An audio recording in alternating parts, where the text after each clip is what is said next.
Nangita ba ka og rentoon nga balay? So pes, mauna ni ang imo ang higayon para balay na ka. So natagaron diri sa La Aldea del Rio, located at Kitamis, Lower Kitamis, Lumbia, Cagayan de Oro City. So kini siya nga two-story house is townhouse. So naa siya provision for 2 bedroom and 1 toilet and bath. So reservation is 15,000. So amenities is naa siya clubhouse, naa siya basketball court, og napod siya children playground. So nearby sa hospital, schools, convenience store, ang talipapa. So sudlo na to ang balay para makita ninyo. So i-house tour ta mo. So upon entering the house, so makita ninyo dire, mao ni siya ang living area and the dining area. So mao niya to ang sink dire. So naka-tiles na siya. So mao po niya ang ato ang bedroom. So complete ang ato ang toilet and bath. So na siya tiles, no? So mao po niya ang ato ang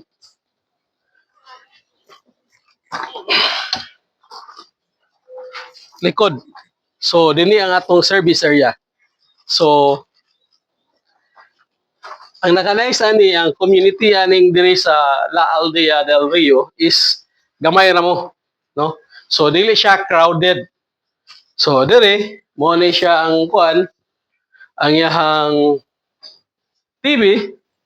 So nice kay siya ang iyahang design.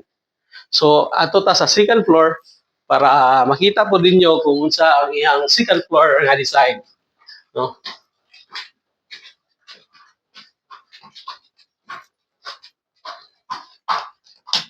So diri sa second floor mao ni ato ang children's room. So pwede siya i-double deck nimo.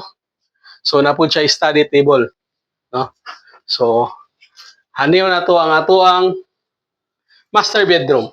So mo ni atong master bedroom, no? So double bed siya, pwede siya.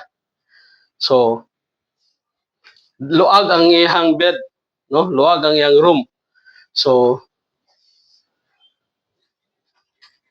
kung nagustuhan nimo ni siya nga unit, please comment down below. So don't forget to like, share, and follow para updated ka sa mga next vlog ko.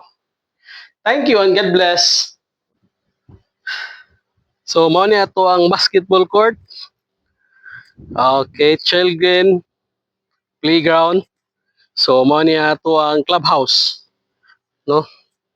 So mao ni atong clubhouse diri sa La Aldea. Okay. So makita ninyo na siya gapuyo, oh. So na siya gapuyo diri.